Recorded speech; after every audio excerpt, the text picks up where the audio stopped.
ఏపీలో గ్యాస్ కొరత లేదని మంత్రి నాదెండ్ల మనోహర్ స్పష్టం చేశారు. గ్యాస్, డీజిల్, పెట్రోల్ సరఫరాపై అనేక అసత్యాలు ప్రచారం చేస్తున్నారని వాటిని నమ్మొద్దన్నారు.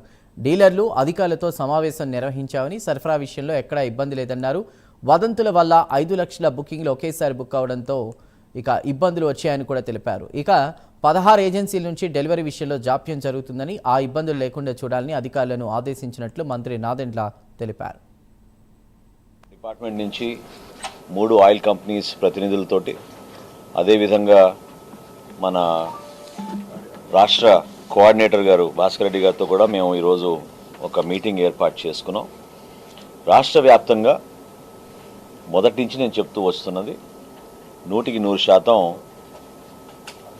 సప్లైస్ అనే విషయంలో ఎక్కడ కూడా పొరపాటు లేకుండా స్టేబుల్గా ఉన్నాం.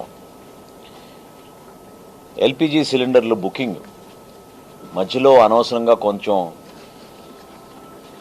వదంతులకి గురై 5 లక్షల బుకింగ్స్ ఒకే రోజు జరిగినందుకు బ్యాక్లాగ్ కొంచెం ఏర్పడింది తప్ప, ఈ రోజుకి మేము అందించే సరఫరా 2,70,000 సిలిండర్ల వరకు ఎక్కడ కూడా అంతరాయం లేకుండా అన్ని ప్రాంతాల్లో కూడా మేము సరఫరా చేసుకుంటూనే వస్తూ ఉన్నాం. వీటితో పాటు డొమెస్టిక్ ఎల్పిజి సిలిండర్లు దాదాపు ఒక 16 ఏజెన్సీలు 40,000 కన్నా ఎక్కువ ఉన్న కన్జ్యూమర్స్ డెలివరీస్ విషయంలో జాప్యం జరుగుతుందనే విషయం చాలా స్పష్టంగా మాకు సమాచారం అందింది. వాళ్ళకి అందించాల్సిన అడిషనల్ సపోర్ట్ ఏమైనా ఉంటే ఇమీడియట్గా టేక్ ఓవర్ చేసే విధంగా ఈ ఆయిల్ కంపెనీస్ని మేము అడ్రస్ చేశాం.